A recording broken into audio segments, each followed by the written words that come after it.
Good morning, everyone. Hope you're all having a wonderful day today. Today, we're going to be talking about something that I have not done in a long time, which is, of course, a bolt-action rifle.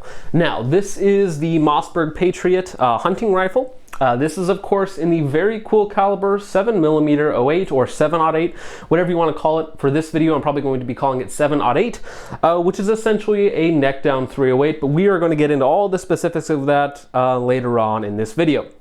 First off, let's go ahead and talk about just the features and what this actually is. So, this is a very inexpensive hunting rifle. This is kind of a competitor to the Remington 783, which I personally own a Remington 783, so we'll talk about that kind of in comparative against this, as well as the Savage Axis 2 and probably a couple other rifles out there. Now, the price point of this guy right now is anywhere from $300 to $350, kind of depending on where you get it from, and you can probably even get it cheaper than that. If you're going to get it, I would recommend not getting it with the scope package. There you can put on a much better scope later on, like this guy that's on here. So if you're going to get it, try and get one just without the scope, just with some rings or something on it, and go from there so you can put on a better piece of glass. So one of the most important things on any hunting rifle is, of course, going to be the barrel and the bolt. So first up, let's go ahead and talk about the barrel, which is pretty much the heart of the entire rifle. So the barrel really is in the sweet spot for a hunting rifle. It's 22 inches long, which is perfect, getting just about as much velocity out of the 7/08 cartridge as you can. Has a 1 in 9.5 twist rate, which is great for the heavier projectiles. So for 7/08, that's about 140 to 150, 139 to 150 really for the heavy projectiles, and it does a really good job of stabilizing those guys. One interesting choice on here is that they have straight flutings on here, which in my opinion are mostly aesthetic. There's not really a good purpose for them, especially on a thin barrel like this. And we'll kind of talk about this a little bit later, but I really wish they had left the extra material in the end of the barrel for extra rigidity. And instead of doing the straight fluting on here, they had put a threaded barrel. So a threaded barrel would have been better than straight fluting, but it does look cool, and it does technically cool off a little bit faster, though I would have rather had the material there so that it is a little bit more rigid and it takes a little longer to heat up. Now, talking about the end of the barrel, we do have a very good, it's a very aggressive recessed crown on here. So you have a good 1/8 of an inch in there where it has a recessed target crown. So even if you drop it barrel first, you're not going to hurt anything. You're not going to mess up the end of your grooves, which is really good. Next up on here, let's talk about the bolt. The bolt on this guy is, again, a spiral fluted bolt, which again doesn't really do anything geometry-wise to make it any smoother or any better. But it does look really cool, and it is technically a little bit lighter. Now, the bolt on here is a 60-degree throw, so it's not the super tight 45-degree throw on some really nice ones, but 60 degrees in my opinion is still good. It's very definitely middle of the road. But the nice thing about this, especially in conjunction or in comparison with other bolt action rifles in this price point, is that it is exceptionally smooth. So now, to compare this bolt against the 783, the 783 from Remington, I had the long action version, which was in 300 Win Mag, so it was a little bit different, but in that you could bind up the bolt if you did not press it perfectly straight. So for instance, on the Remington 783, you get a little bit longer of a bolt, which does change the geometry a little bit, but if you pressed at anything other than perfectly straight, you would catch up and bind on it. But on this bolt, and I'm not sure if the spiral fluting helps with this, but pretty much any angle you push on it, it will just slide right home. And so it is an incredibly smooth bolt. No matter how you're pushing on it, I'm pushing on it in kind of weird angles, trying to get it to bind up a little bit. But no matter how you're doing it, it is incredibly smooth. And if you're doing it right and you practice with it and you're doing it just straight back and out, or straight back and forward, it is just an incredibly smooth bolt, and it locks into place really well. It's really positive. So for, again, a $300 hunting rifle, a very budget-oriented hunting rifle, the bolt on it is really, really good. Next up, let's go ahead and talk about the next most important thing on any hunting rifle or any sort of precision rifle, target rifle, whatever one you want to use it for, is going to be the trigger. Now, the trigger on here is, again, kind of a clone or a carbon copy of the Savage Axis 2, the Remington 783. They all use pretty much an identical trigger. Now, this one here is adjustable, as are the other ones. This one here specifically, it's rated from 7 all the way down to 2 pounds. Now, this is my brother's rifle that I'm borrowing from him for this review, and it's a pretty cool rifle, and he has it adjusted all the way down, which is what I would recommend doing with any of these rifles if you decide to get one. So it's all the way down at the lowest end, so we're going to go ahead and pull this trigger. Now, at 2 pounds, it is incredibly light and incredibly crisp. If you've shot any of those other rifles that I mentioned, you're going to know exactly what I'm talking about. So you have a little blade safety in the middle. So you have a little blade safety here in the middle, and once that's depressed, there's absolutely no take-up.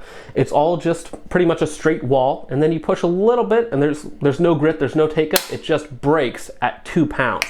This is, without a doubt, the best trigger on any rifle that I own. Now, most of the rifles that I own are, of course, mil-spec, besides for that ACR right there, which has a Geisley 2-stage in it.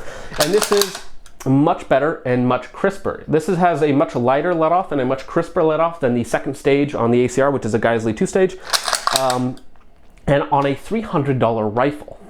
So honestly, the trigger on here is absolutely perfect, and I wouldn't change it whatsoever. There might be a few aftermarket triggers out there, but really there's no need. It's pretty much perfect from the factory. Now, some people like even lighter triggers for super precision shooting, like 14 ounce or 18 ounce triggers, but right at 2 pounds, maybe a little bit over 2 pounds, honestly. This is pretty much perfect for 99% of people, and I definitely wouldn't change it out, and it really does fit this rifle really well. Now, for hunting or for other applications, you might want to leave it at like maybe 4 pounds or something, just so you don't have a negligent discharge. Although I should mention, the safety on here is pretty much perfect. So the safety on here is right up here at your thumb, and you just push forward for safety off, push back for safety on. So it's very, very easy to do actuate, so I would leave it at the 2 pounds and just make sure that you have your safety on at all times. Now, as far as ergonomics go, everything is pretty much perfect on it. The bolt comes out with one little lever that you push down with your thumb, and it just drops straight out. Everything is incredibly simple on it and straightforward, so even somebody who doesn't know anything about rifles is going to really, really like this guy. So next up, let's talk about the stock on here. Now, the stock on here is really one of the things that holds this rifle back, in my opinion. On most budget hunting rifles, you're going to get kind of this synthetic stock. Now, this synthetic stock is supposed to be free floated. However, with any hunting rifle, or any cheap synthetic stock, I should say, the handguard up front is going to start to warp. Now, this happened on my Remington 783 after just a couple hundred rounds, and it will happen on pretty much anything that you get hot at any point.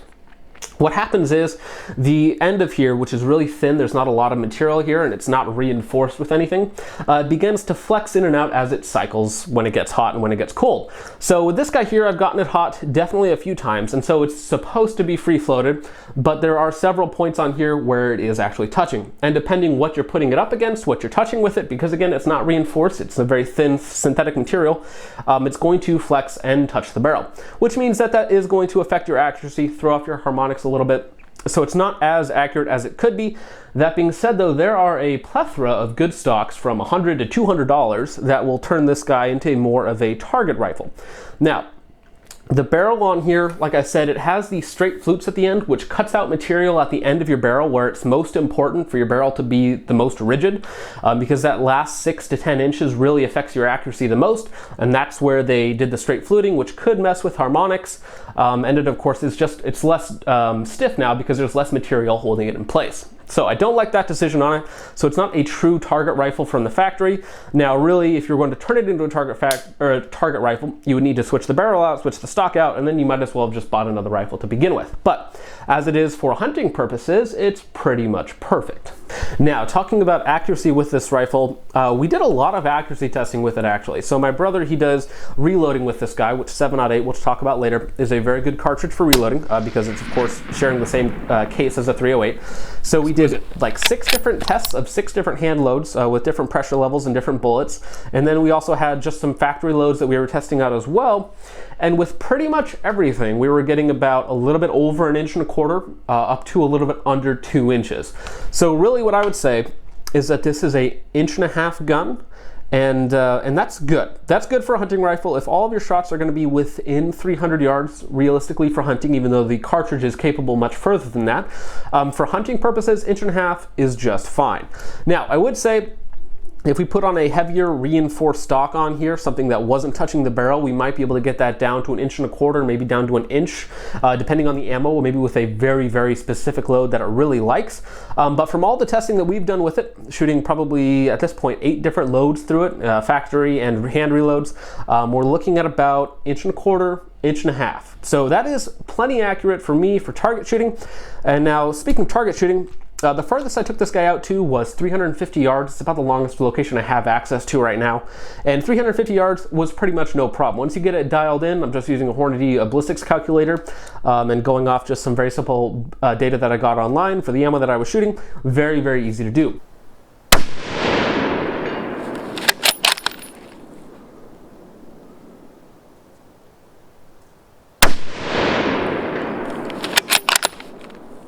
Most of the shooting that I did was with this PPU. This is 7/08 from them. It's 140 grain soft point, which you can actually find very economically for $12 a box, $12 to $14 a box, and it's a little bit harder to find now that Ammo-Geddon is going on right now.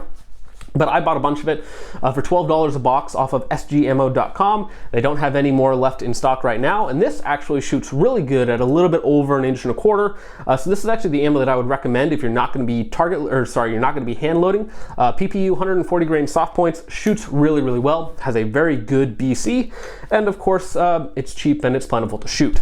Last thing on the actual rifle, we do have a 5-round magazine, which is nice. So you have a total capacity of 5+1, which is actually pretty good. So I like that. 5+1 is plenty for hunting or anything else that you're going to do. If you switch out stocks, I believe there is a way to get aftermarket magazines, so you can get 10-round like ACS pattern magazines or something like that, which would be pretty cool. But for most people, 5 rounds is enough, and this really isn't a PRS rifle, so you're not going to need those extended magazines other than just for fun. So that's pretty much everything about the base rifle, but let's go ahead and talk about the caliber and why I am actually a huge fan of 7/08. So basically, 7/08 is a necked down 308. So what you're getting is you're getting a little bit lighter projectiles that are a little bit longer and they're a little bit faster. So basically what that means is you get a bullet with a higher BC, a higher sectional density, so it's very accurate. It has better wind resistance than 308. 308 is a great all-around purpose cartridge, hunting, target, all that sort of good stuff. 708, however, is a little bit better at just about everything. There's really only 2 things that it's worse at than 308, but pretty much in every way it's a little better. So when shooting this guy, it's a little faster. So with 140 grain bullets, you're getting like 2850 FPS versus like 2650, 2700 out of a 308. You're getting a little bit longer projectile, so it has a higher BC, which means you're going to be dealing with less drop over range and more wind resistance. It has a higher sectional density than 308, which means that even with a lighter bullet, you're getting more penetration, which is incredibly important when going for big game. So 7/08 will take down anything that 308 will do, and it will do it a little bit fatter, a little bit flatter, a little bit faster, and it will actually have, generally speaking, a little bit better penetration. So especially when you get into the heavier bullets for 308, you're really bleeding a lot of speed. So for instance, like a 175 grain, you're getting maybe 2450, maybe 2500 FPS out of a 308, depending on your barrel, of course. With this guy here, with the 140s, you're still getting a very high BC. You're getting a lot of sectional density for good penetration, and you're going much, much faster. So you're dealing with a lot less drop, especially if you get with something like the ELDM match bullets. You're getting a ballistic coefficient of above 0.5. I think it's like 0.515 or something like that for some of the really good bullets at 139 grains, which means that you have a very fast, very flat, very accurate bullet. Now, this barrel combination is not necessarily the most accurate 7/08, but if you had like a target bull barrel on there, this would be an excellent target gun. So for this guy here, it definitely extends the capability of 308, and like I said, its parent case is the 308, so the bolt is compatible. It's just a different barrel. The only difference is when you're reloading, you have to resize the brass, obviously, but it's very, very simple to do, and most people have a lot of 308 brass laying around. So for reloading, it's pretty much better than a 308 in every way except for 2. One of those things is going to be barrel wear. So pretty much anytime you go with a faster neck down cartridge, you're going to be increasing your barrel wear, your throat wear, all that sort of stuff on your barrel. So what that means is that, say, a 308 barrel, which has a extremely long life, let's say 10,000 rounds, with the neck down cartridge, you're going to get somewhat reduced. So whether that's 5,000, whether that's 8,000, you're going to be getting somewhat of a reduced capacity on your barrel. Now on a target gun like this, and like I said, 7/08, the second downside of it is that it's a little bit harder to find, and generally speaking, it's a little more expensive, but if you do hand loads, it's pretty much the same cost as a 308 hand loading because you're using the same brass. So for hand loading, I would say it's pretty much better in every way than 308 if you're reloading your 308, except of course for barrel wear. Now, like I said, You're probably not putting super high round counts through bolt action rifles, but if you are, then that's really cool. But again, a barrel is only a couple $100, and you can put in some really nice target barrels later on down the road if you really want to. That's another thing that will really get the accuracy of this guy up. And I believe that with some work, you know, target barrel with a better stock on here, you could definitely get that MOA or sub MOA accuracy out of it. And 7/08 is a great cartridge to do it with, especially if you're doing long range target shooting. Like I said, it's very similar to 308. Another advantage that I didn't mention is that it actually also has much less felt recoil. So you're using a little bit lighter of a bullet. The powder is about the same, but the recoil is much less. I would say it's about 70-75% of the recoil of a 308. So this guy shoots much softer than even my AR-10s, which are gassed pretty well. And of course they're semi-automatic, so there's somewhat of a recoil reduction there. But this guy, even just being a 6.5 pound bolt action in 7/08, is much softer to shoot than any of my 308s, which means that getting back on target is very, very fast. So bottom line, this is an excellent little package for, again, about $300, $350, depending on what configuration you get it. If you're gonna get it, 7/08 is a great way to go, especially if you're hand loading, or again, if you have access to the PPU 140 grain soft points that work really, really well in this guy. Like I said, I took them out to 350 yards, no problem, and I don't think taking them out to 600 or 700 yards would be even an issue at all. Now, of course, there are still better ammunition, but for a good target load, 600 yard target loads, that's a pretty good deal right there, especially if you can get them for about 60-70 cents a round.